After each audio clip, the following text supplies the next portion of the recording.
Thanks for tuning in to The World We Want, the NAAEE podcast. Today's episode was recorded in person at NAAE's 53rd Annual Conference in early November 2024.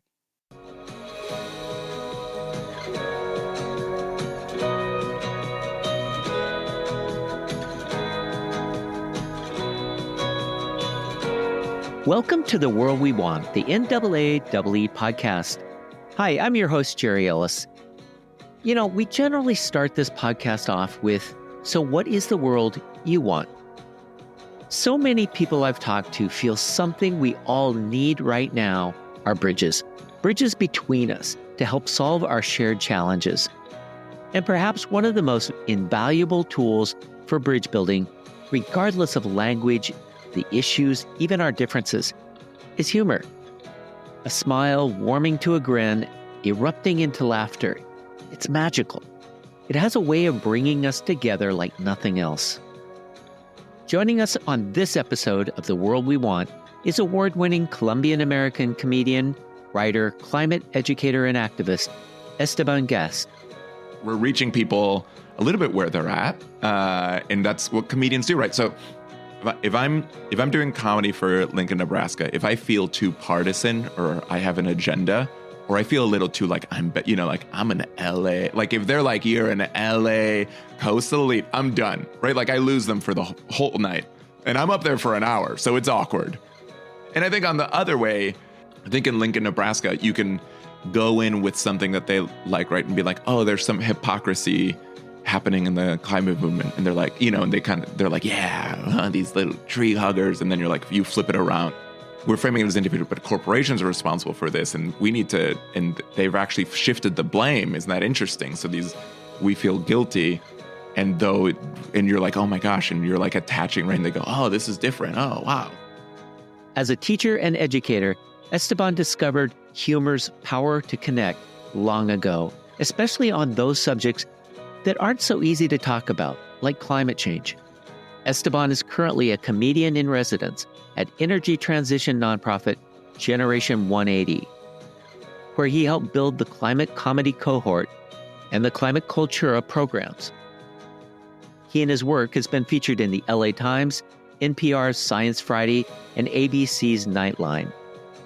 And most recently, Esteban has joined NAAEE family as a director on its board.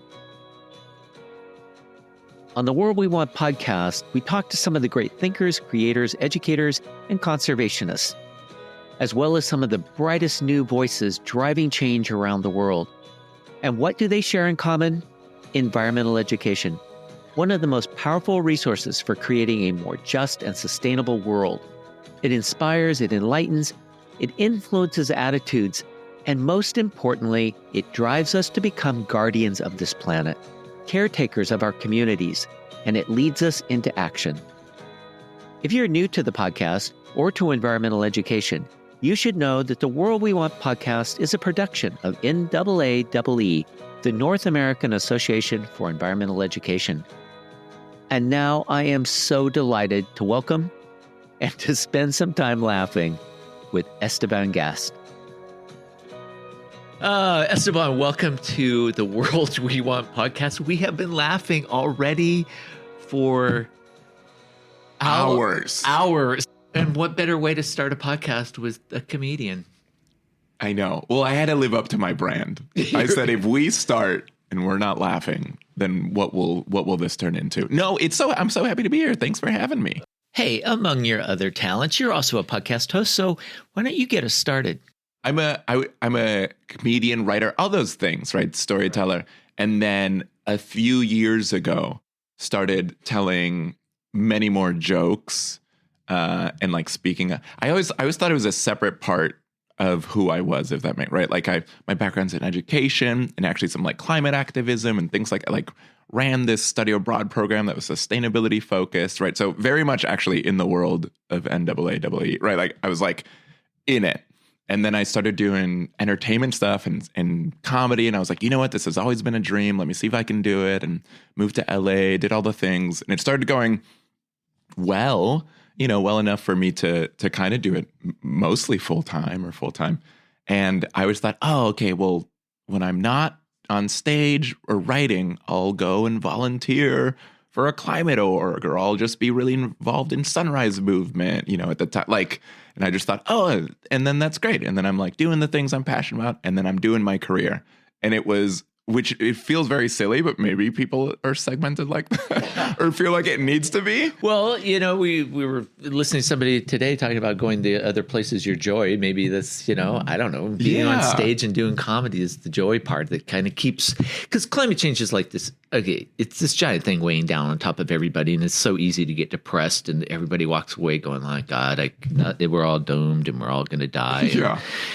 And to bring a bit of humor into it is because it is just facts. It's what we do with them, right? Totally. It's also like, I think for a while I was like, oh man, can I bring this into comedy? And then I was like, the greatest comedy, right? If you look at the comedy legends, they've always talked about serious things. If you look at Carlin, if you talk about Dick Gregory, who's like a black comedian during segregation, was like before African Americans had the right to vote. He was doing comedy to black and white rooms, and like literally people were like, oh my gosh, I've never thought about how ridiculous something, and like laughably absurd something like the inequality of segregation is, if that makes sense, right? Like you point to these systems and you go, this is absurd. There's such inconsistencies here. And comedians look around and kind of, you're wired to look for these inconsistencies or these hypocrisies or these things that just feel very silly that we're all accepting. And I think comedy at its best has always done that. Not only can I speak about this, this would make the comedy better. So that was sort of part one of this, of like that awakening, let's say. And then part two is I felt a little bit alone in that. And I encouraged my friends who were also had a foot in the climate space. Like I was like, oh, we should all write climate jokes together or do these things. And it felt like everyone was writing the same jokes and, oh, we're all gonna die. Ha ha ha. And then from there, this was 3 years ago, helped co-create with American University. They've got the Center for Media and Social Impact, and this amazing nonprofit that I do most of my activism through, called Generation 180. They're based in Virginia. They're amazing. With them, we created this thing called the Climate Comedy Cohort that helps work with professional comedians. These are high-level comedians, right? They're like writing on TV, they're touring. And we talk to them and we help them, and it's beautiful peer-to-peer learning. It's community. It's like the way that, good learning and education should be, and community building and movement building should be. We talked to them about how to write climate jokes. So we did that the first year, and we had a deal with, this is what's really beautiful. It's and exciting. It's we had a deal with Comedy Central, right? So Comedy Central distributed some of our stuff. So people who might not be in these conversations is getting a glimpse, right, in building bridges to get a little bit more involved. So we're reaching people a little bit where they're at, and that's what comedians do, right? So for, I travel and do comedy, so I go, and I'm not big enough where I have too many of my own fans. So I will go and it'll just say comedy night tonight, and it'll be at a club or something like that, right? So 70 to 100 people will come in. And then this will be in anywhere in the U.S., right? So it'll be in Lincoln, Nebraska. And I get to then do comedy to them and have a little bit of that message and still be very funny, but still be building those bridges and sharing myth busting and sharing some of those things in that own particular unique lens of comedy. I'm curious, do you ever, when you guys would get together to write, or you write, on your own, do you ever write stuff about climate change and about issues like that, and you say, wow, that one maybe zings a bit more than I planned for it, and a little nervousness, kind of, you wrote it, yeah. You stare at it and you go, nah, I'm not sure how I deliver that. I am, it's all audience. So sometimes I'm very thankful. Sometimes a climate organization will be like, hey, can you come in, do a show? So a few weeks ago, I was at Rewiring America, who I love so dearly. They're a great organization. And they brought me in for their full staff. Okay. So 100, and they're like, can you do comedy for us? And I think in there, I'm like, oh, the jokes are going to be totally different. Because if I'm doing comedy for Lincoln, Nebraska, if I feel too partisan or I have an agenda, or I feel a little too like like I'm an LA. Like if they're like, you're an LA coastal elite, I'm done, right? Like I lose them for the whole night and I'm up there for an hour. So it's awkward. Like if I lose them, it's awkward.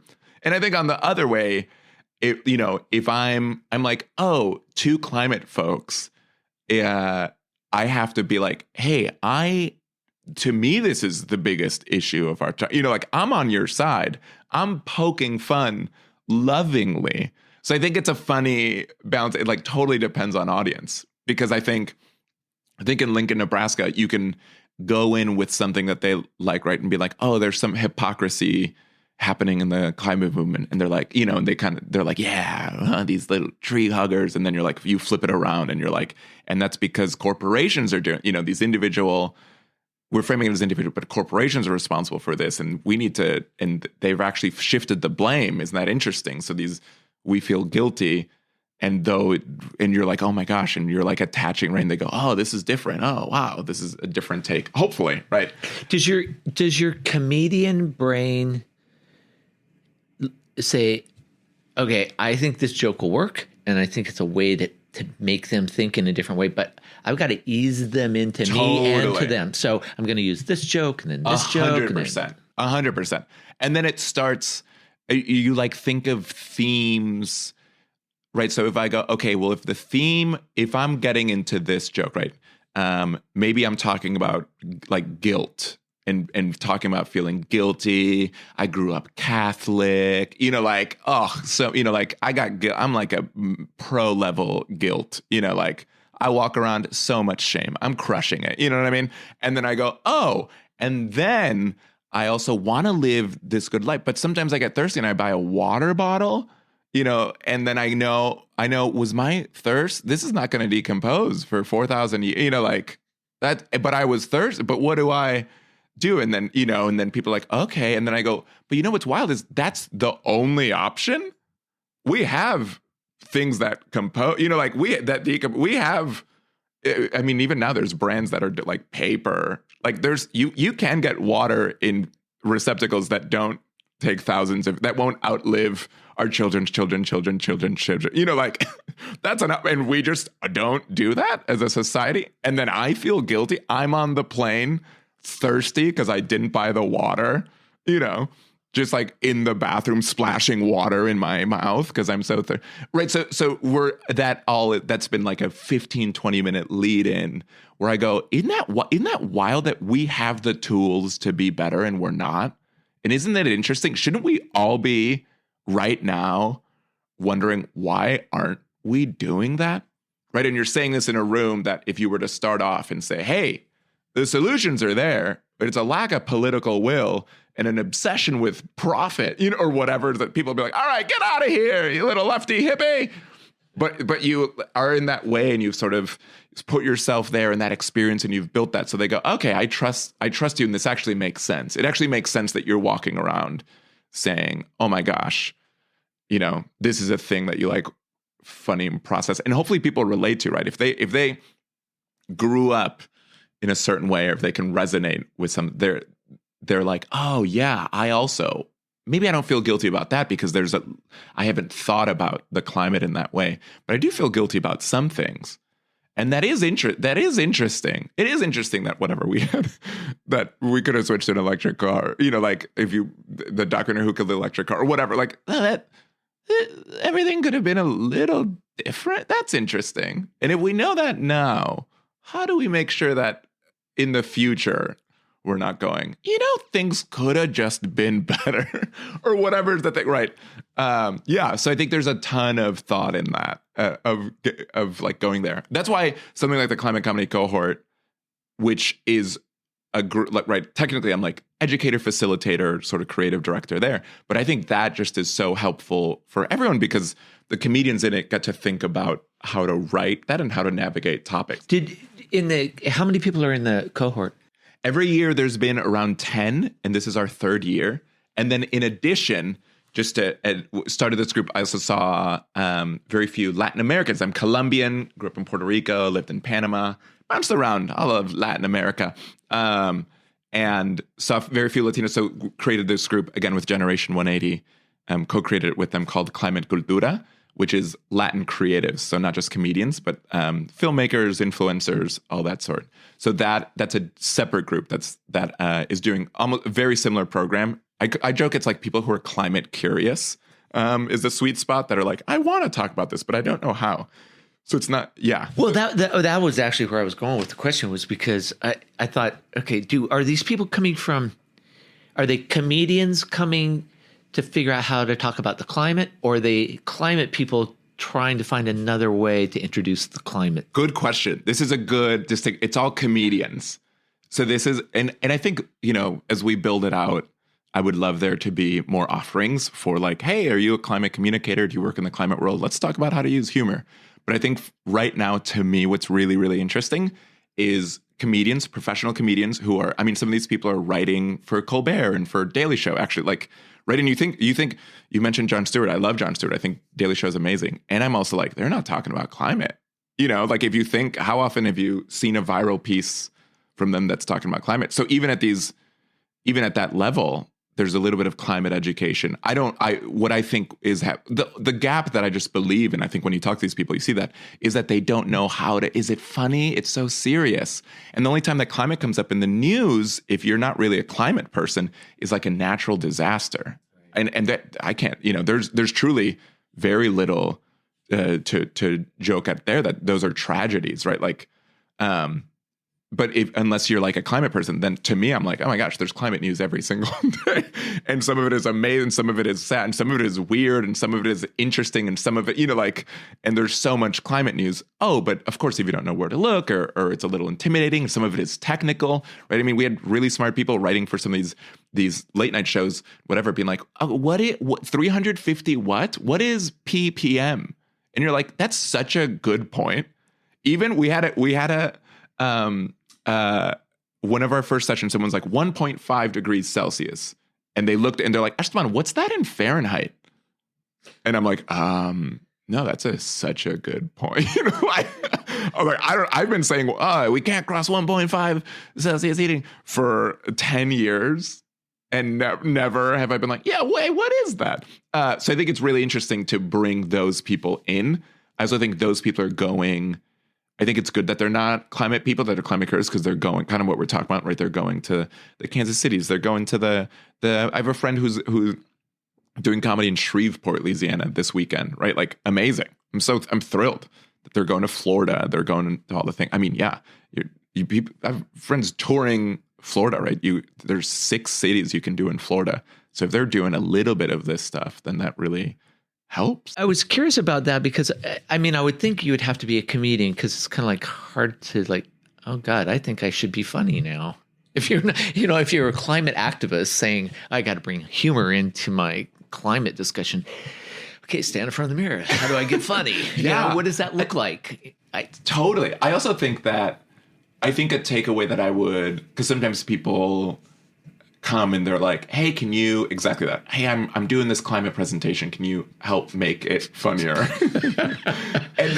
and I'm like, sure. And that climate presentation can sort of only exist for climate audience, or just like be yourself and be authentic and be genuine. There's the movement can be so big to invite people who aren't necessarily experts in climate to just be that bridge, right? To hold attention, to get people laughing, and then introduce the climate scientists. So last year at Climate Week, we worked with this organization called Probable Futures, which is like climate scientists and climate predictions. They're amazing. They're really, they like work with governments for projections, right? So even, it's so funny because even the governments where the governors are like, what is this climate change? They're hiring them and being like, okay, so I'm understanding that sea level will rise in this way. And, which is all sort of dark and insidious. But anywho, they're couldn't be more technically proficient, and that's their work. And we actually partnered with them. So they did a presentation, myself and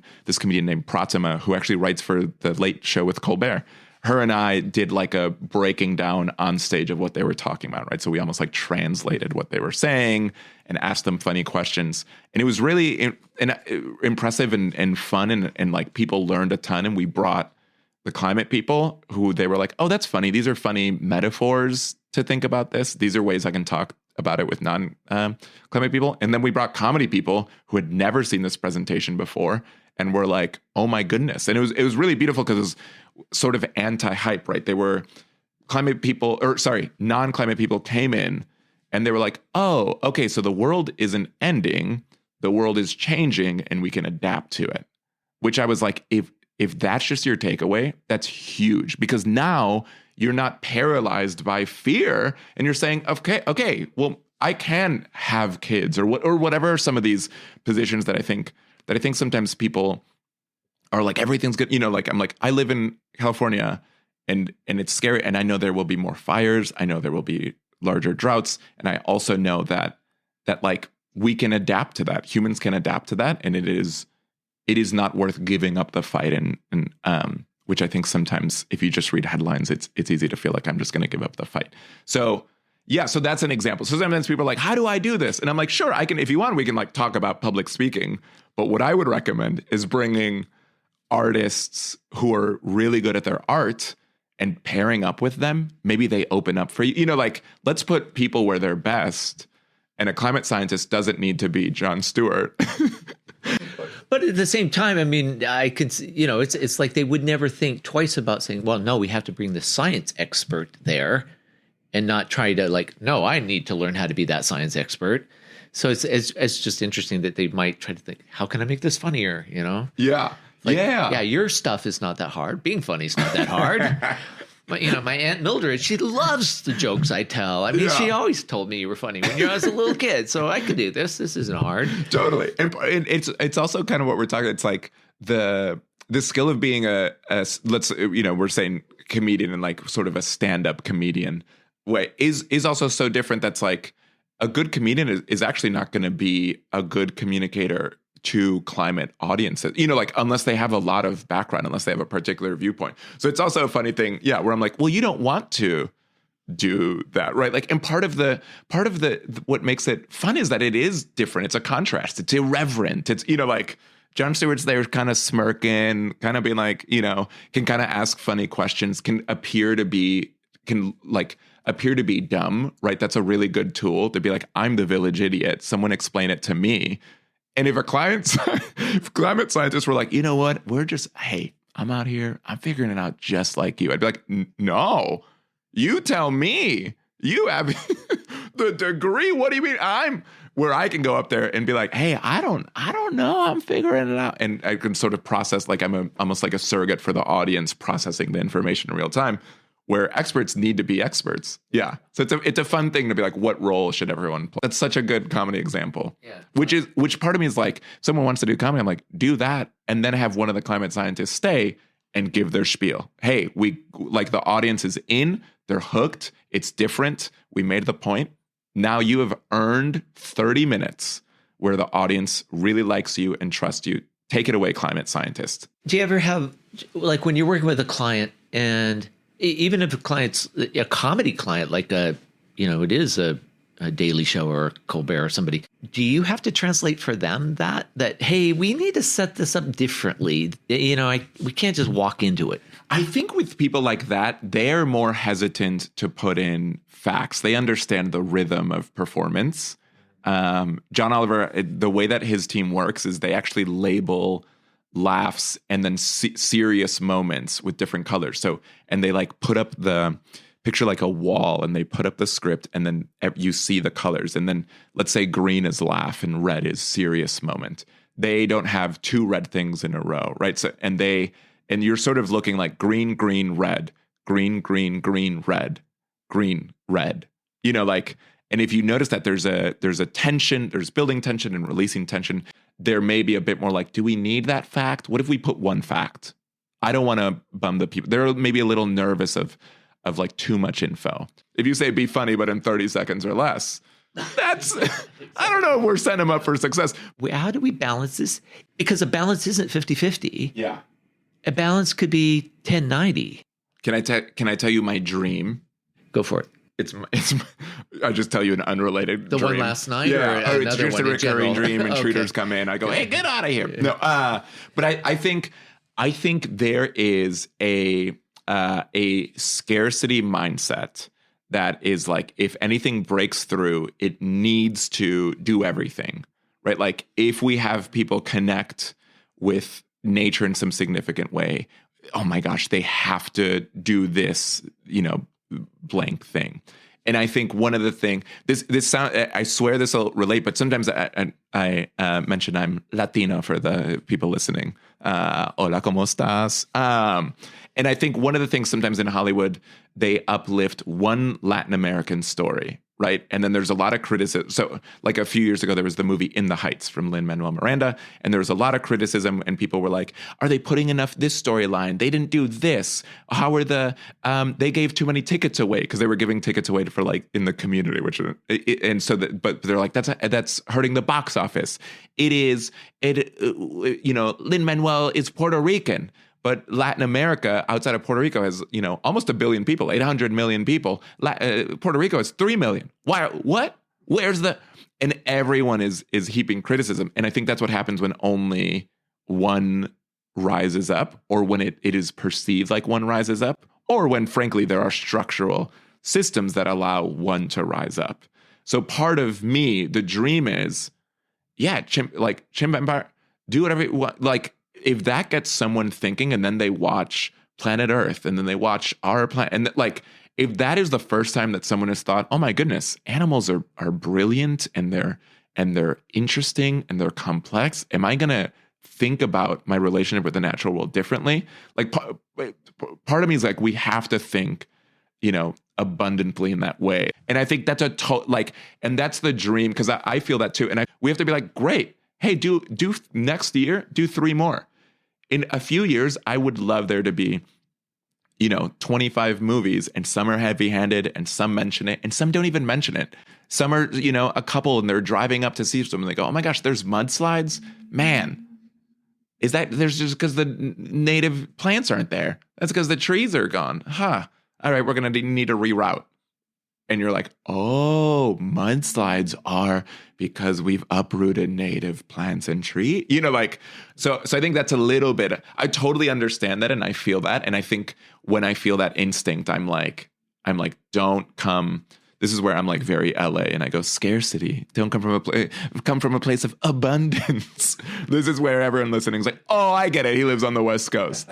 I've been to a drum circle or two. Yeah. But I actually think that's huge, because I worry about that. The pressure. The least I've ever written is when I feel the pressure to represent an entire community. If that is Colombians, if that is Latinos, if that is climate people, because I'm not finishing that script. Can you imagine, even if someone goes, let's make this, and I go, all this is going to do is everyone's going to be pissed because I didn't mention blank, because they're not driving an EV. And I think as a climate community, I think there needs to be a little bit of grace for people to do that. Like, it's like, there's no one shot. There's no epiphany moment. Not one movie is going to shift everyone. We need, we need hundreds of movies, hundreds of TV shows, hundreds of comedians constantly talking about, like, well, there's no epiphany moment. Our life is not a movie where everyone goes, oh, you know what? I watched this thing. It's like, I remember watching Convenient Truth. It was amazing. It activated me. It activated a couple million people. I'm very grateful for that. And then like, that's it. That was amazing. It was consequential. A couple million people are more civically engaged. What a win. I'm like, great. Okay, let's do that every few years. Well, and the circle got bigger too, because there were people who watched it, wanted to be engaged, and found vehicles to be engaged, whether it was start volunteering for an NGO that is focused on climate change, or starting to, in some way they joined. And he brought that up around My Octopus Teacher, and saying that, yeah, they didn't do it, but somebody started a little nonprofit to help save the ocean and octopus kind of thing, Yeah. And he said, because now you've increased the circle. And Yes. Isn't that what we're all after in doing this work? Yeah, we can say all of this, but it's one voice yelling into the wilderness. And if other people are going, okay, I get it, and I want to say this about it, now you're part of the circle. Yeah. Also, if we want everyone to be invited, I think we have to mean that, which means everyone is invited, which means people who might just cursory be like, oh, that's interesting. I'll think next time I go, I'm not going to shift much, but next time I won't actually order whatever octopus or calamari. Like, that's it. That's actually, they're now in the climate movement, right? They're like respecting the world around them in a totally different way with intentionality and thoughtfulness. Like, that's it. That's it. I think it's like, my goal is that as many people are involved in this, and the absolute gift of climate is that it touches everything. So if that means that someone loves working on cars and they want to make their car, their gas guzzling car go to 300,000 miles before they I'm like, great. That's amazing. I don't need to tell you drive an EV. I drive an EV. I'm very happy with it. It's in LA. It's amazing. I just drive, and I think that's a wonderful way that the world is moving. And yeah, if you're a mechanic helping make cars last longer, incredible, why would I say that you're doing it wrong? We just want people to be more thoughtful about, the world around them, the way that they treat others, the way that they treat the natural world, the way that they treat the stuff around us. If you're making stuff last long, brilliant. If you're not buying if you're buying, vintage clothes because you think it looks good, you're not even connecting that to a climate message, brilliant. You're invited. You don't even know you're invited. You don't even know you're in the movement, but you are, baby. Welcome. And I think that's a little bit of what I think is good. And I think some of the comedians that we work with and some of the comedians, I'm like, oh yeah, of course they're imperfect ambassadors. Of course, isn't that kind of the point? Isn't that how you build movements?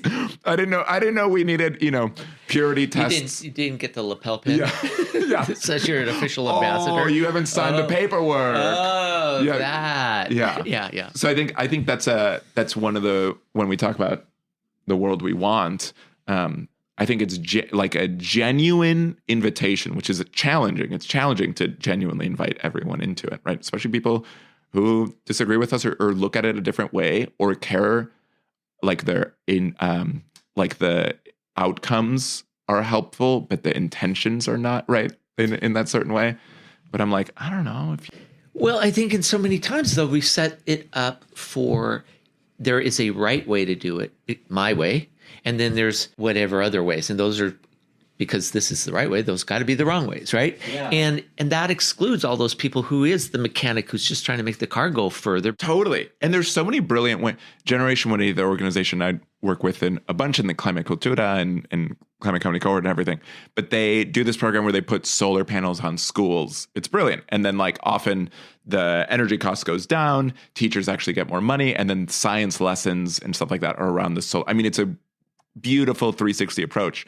And I love, they've gone to so many unexpected places because people will be like, oh, we can, exist in our own little microgrid. Oh, this means teachers get paid more. Oh, whatever's the thing, right? And I think they do such a good job framing that as they're like, hey, listen, this is, you can save money. Hey, you can be on your own, independent. Isn't that cool? For individualism, you got your schools, your own power. Yeah, amazing. Whatever the pitch is that maybe people resonate with. Totally what you're saying. You're like, okay, if at the end of the result, that means that a school, then a lot of these places in Santa Barbara, actually in California, this happened. One of the schools with Generation 180 that worked with put solar, then there were wildfires and power went out. And the school was everyone gathered at the school because the school was one of the few places that had power, right? And they had these new, beautiful, efficient solar panels that were, And you're like, cool, okay, we can frame this as a climate thing, or we can be like, hey, do you want a really resilient community center that is your school? Do you want it to be totally energy independent? Oh, you do? Great. I don't care that if you don't connect this to a certain party, at a certain point, great, that's progress. This is step one. This is great. This person is now, those children are learning about solar panels, that's brilliant. That's actually, So I think there's the way that movements are made is through a bunch of imperfect ambassadors and imperfect choices that all, sort of guide in one general direction. That general direction is, right? Does towards, goodness towards each other and goodness towards the earth. All right, great.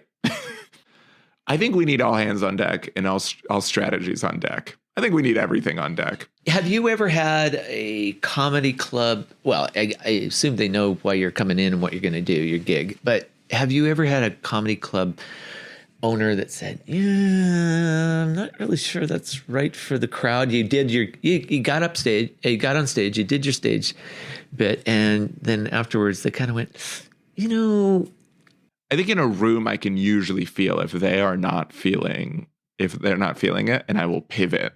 And I'll pivot to things that are far away from climate or, whatever social issues.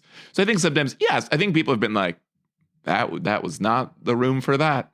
I did a show in Central Illinois, in Mason City, Illinois. It was actually a climate comedy cohort show, but we did not tell them that. We said, hey, do you want to see comedians from Netflix and Comedy Central and NBC? And do you want to see writers for late night? And come to the show, because I just don't think people... We don't want to reach the audience that would go to a climate comedy show, right? Like that's kind of the whole point. So we go, hey, these comedians have been on TV. They're great. Some of them are fairly famous. Come and watch. And so it was like 6 comedians. I'm hosting, and every comedian has 10 minutes, right? So or 15 minutes. So it's a 75-minute show. And like first comedian, I think I host and I do like a little bit, and it goes iffy, but the host, sometimes you're warming the crowd up, right? So you can't tell. First comedian is like doing material and then goes into like a climate joke and everyone tightens up. And then second comedian goes and then does a climate joke, everyone tightens up. And I text all the comedians, I'm like, just don't. Like by the second comedian, people were looking around. And then we have video, we filmed this because we wanted to maybe make a documentary or something like that. So there's our filmmaker was outside interviewing the people who were in the show. And it was truly, people were like, yeah, they're really funny. A few times they were bringing up some of that, I don't know, global warming or whatever. And I was like, not here. I don't know what's like. They were so aware that we had this agenda, and this is a thing where we we're literally on the climate comedy tour. So it's so funny. And I'm, helping run the program. I'm texting everyone like, no, abort. No one do climate. Everyone. And I think totally. So I think there's so many situations like that, especially a lot of times in a comedy show, if I'm doing 45 minutes, I can weave in and out and I go, okay, great. I'll just do 2 minutes of it. I won't do anything else. Right. Or I'll be like, oh, they actually like this. I'll do 15, 20 minutes of it. Or if there's like 6 comedians, one person can be more political and the next person is not, right? Like if you think if you're putting together a comedy show, you have different styles, different thing. One person's political, one person's one-liners, one person's deadpan, one person's high energy, whatever's the thing. So if you're an audience member and you're like, was that the third person? Right. And you know what's so funny? Because you've got the menu. You're going, yeah, the third person is serious going to slam us with it. Okay. And you're like, man, surely the next person, the next person also talked about climate. And you know what's so funny is part of the reason we're doing that, part of our funding came from folks who wanted to talk about the Inflation Reduction Act, right? And how it was incredible, all this, one of the biggest clean energy investments and environmental bill, since the Clean Air and Water Act, all that good stuff. So people that's what really gave it away. So the first comedians, doing fun jokes like Inflation Reduction Act. It's actually, isn't that so funny that we had to name it the Inflation Reduction Act? Like in the past, it could be clean air. And people are like, that's good. And then here you're like inflation reduction, and you're like, should we do a clean air? And people are like, no. And you're like, should eggs cost less? And they're like, yes. And you're like, and should we also save the climate? Or whatever. Right. And the person was like, huh. And the second person was like, you guys, the first guy was talking about Inflation Reduction Act. Yeah. Isn't that wild? Like this thing. And people are like, wait a minute. So we were like name checking a specific bill. And everyone was like, this is too great of a coincidence that multiple comedians are like, hey, let me talk to you about the Inflation Reduction Act. And had some people even had facts, right? They're like, yeah, it was whatever, 800 billion for this. Isn't that wild? Ain't that interesting? And people are like, that it's 800 billion. I'm getting the numbers wrong, but people are like, why would you know that? It's like you haven't named any other fact in your entire show, and all of a sudden you're saying, "Oh, it's 1.7 trillion, and it was signed by President Joseph R. Biden." And people are like, "All right, get out of here." So yeah, that happens. That happens if you're not too careful. That was a lesson learned. We had other shows that tour and we were like, great. All 6 of us can't do climate jokes. Let's switch off. 3 do, 3 don't, like, and if you have to, like, we have to bounce, because then you know what happens is they like the show. They follow you on Instagram. They see what you're posting on Instagram. They see some of your views. It's the long game. It's a little bit of, you just have to play that. It's a little bit of the scarcity. If I'm talking to the good people of Peoria, Illinois, one time, one night, I can't be like, by the way, everyone, please act. I go, hey, what a great show. Oh my gosh, you guys, I've got a newsletter. I'll tell you what's happening up in my life. Sometimes I'll tell you about an article that really moves me or a documentary I watched that I loved. Well, sign up. They go, oh, okay. Yeah, I also think, going back to Don't Look Up at Adam, I think one of the things that he captured was climate scientists are rarely on TV. And when they are, right, it's like you've been silenced for years. And they go, hey, in 2 minutes. And you kind of are like, the world, everyone please, the world is ending, everyone please. You like, that makes sense. You've been put into that position, right? Like I think it's a fault of a system that lifts, one voice at a time, or goes, what is the biggest version of this? What's the most sensationalist? What's the most, what's the like shiniest object, as opposed to what do people need to know? The news is like looking around and being like, that is the shiniest thing. And then they hold it, right? They're like just a toddler. And then they go, wait a minute, that's more shiny, right? And then they just drop. And you're like, wait, what you're saying, you're like, wait, Ukraine still wait, Gaza's over a year? But they go, but look, the election. Let's talk about it for what we could summarize in 90 seconds. For 4 days. Wait, a new thing, J-Lo's getting divorced. And then it's a new shiny object. And you're like, I like understand that, right? I mean, we're talking about the climate movement, people who are, largely scientific and rational and all these things, also doing a similar thing where they're just like, oh my gosh, will this break through?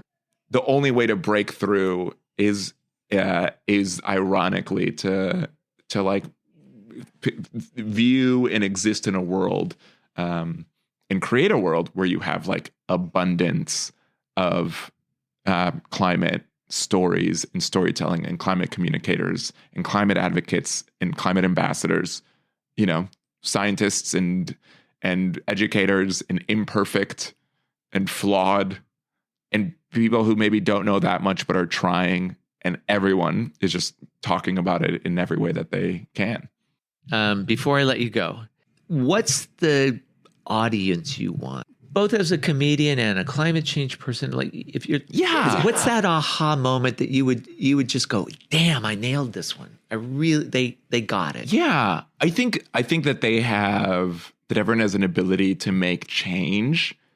Like, I think hope is interesting, and I think if you look at a lot of there are a lot of climate solutions. Like, there is a lot of hope that is not talked about enough. And I think that I think that everyone, we talked about everyone is invited. And I think that I just really mean that everyone is invited, and once they're in, they've got a role to play. Like, they matter in this. And I think that they can make change, that they have agency to make change. And it can look like a lot of different ways. I think if you're a baker, you can make bread.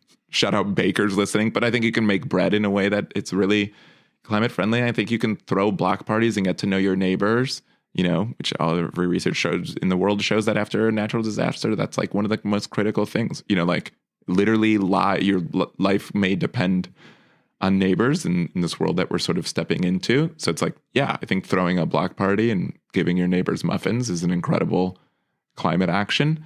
So I think the thing that I stay up at night about is apathy, or this like depressed acceptance that maybe this is how the world is. And I just think that is, I mean, if we get really political, I think that's like intentional and manufactured by, the powers that be. But I think, I I want people to wake up from that. So all I ask for is pretty simple, just a global awakening. I'm a simple man. Just everyone rise up into their full power. Recognize that we have the power this whole time. Yeah. So I think that, I also think if we more specifically, I'm like, I'd love people to think about how it's systems and it's not individuals, right? And like, how do we look at systems and reform systems? And yeah, I could talk about this for a while, but I would say that the big takeaway is like everyone is invited, and it's so you're so important in this. Yeah, I think I was a comedian who didn't think about integrating climate, and I integrated it, and everything in my life made much more sense. And I wish that for other people. Of like, literally anything you are doing, if you enjoy pottery, if you are, like if you are anything, if you're at home with your kids, like everything has such a climate lens. That's the greatest gift that we've been given, is that the defining issue of our time touches every single aspect of our life.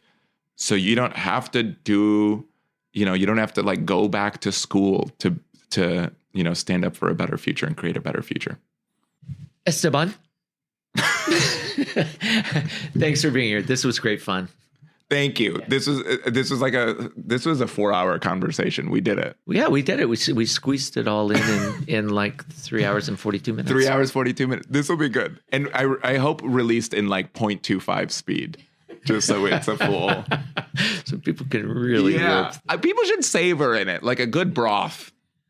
I've always thought this would end up very broth-like. That's how I saw you. We have to cut this. Okay, we're gone. Yeah. We're out of here, folks. Jerry, thank you so much. This was so great. Thank you. Everyone is cheering. I want to thank Esteban for sharing his laughter and his intelligence and compassion, helping us explore humor as a powerful tool for building bridges between us. You can find out more about Esteban's work and explore resources on creative thinking and climate communication for educators by visiting our website at NAAEE.org/podcast. That's NAAEE.org/podcast. As you just heard, environmental education is as multifaceted as the diversity of guests on our podcast. To explore every element, subscribe to The World We Want, the NAAEE podcast. There's a link on our website or wherever you listen to your favorite podcast. We would love to hear what you think, so email us at podcast@naaee.org. The World We Want podcast is a production of NAAEE, the North American Association for Environmental Education. A special thanks to our entire team, Carrie Albright, Judy Rouse, Jimena Cuenca, and Stacy Pierpoint, with additional production support from nonprofit Globio. And a special thanks to you for being a part of the world we want. We hope these conversations lead you to take action in your own world every day, making it more and more the world we all want. I'm your host, Jerry Ellis.